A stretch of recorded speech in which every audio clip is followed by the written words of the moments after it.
வணக்கம், நான் நாராயணன் பேசுகிறேன்.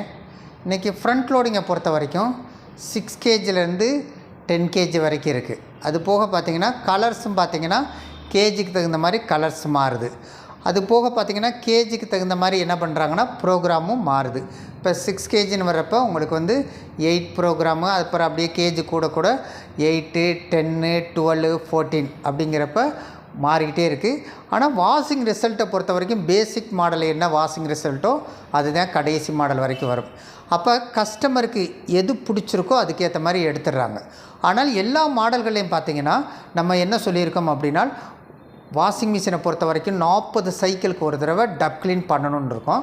அப்படிங்கிறப்ப இந்த ப்ரோக்ராம் உள்ள காலத்தில் பார்த்தோம்னா எல்லா மாடல்கள்லையுமே பார்த்திங்கன்னா ரின்ஸ் அண்ட் ஸ்பின்னு கீழே டப் க்ளீன் போட்டிருப்பாங்க.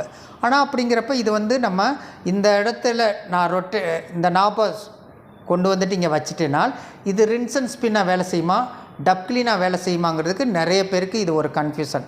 நான் கரெக்டாக இந்த இடத்துல வச்சுட்டு நான் ஸ்டார்ட் கொடுக்குறேன்னா இது வந்து என்ன செய்யும்னா, நீங்கள் நம்ம துணியை லோட் பண்ணிவிட்டு இதை ரின்ஸ் அண்ட் ஸ்பின் மட்டும் பண்ணிக்கிறலாம்.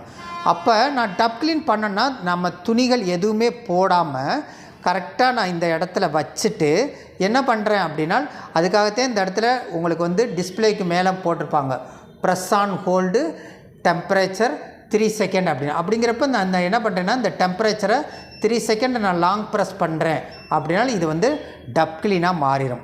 அப்போ டப் க்ளீன் வந்ததுக்கப்புறம் என்ன செய்யணும்னா ஒரு டீஸ்கேல் பவுடர் இருக்கும், அந்த ஒரு பாக்கெட் எடுத்து வாங்கி கட் பண்ணிவிட்டு இங்கே கொஞ்சம் போட்டுட்டு இங்கே கொஞ்சம் போட்டுட்டு அதுக்கடுத்து என்ன பண்ணுறேன் அப்படின்னா உங்களுக்கு இந்த மாதிரி டோரை ஃபுல்லாக ஓப்பன் பண்ணிவிட்டு இந்த கேஸ்கட்டில் கொஞ்சம் அதே மாதிரி ட்ரம்மில் மிச்சத்தை எல்லாம் போட்டுட்டு நான் வந்து ஆன் பண்ணுறேன்னா இது டப் க்ளீனாக செயல்படும்.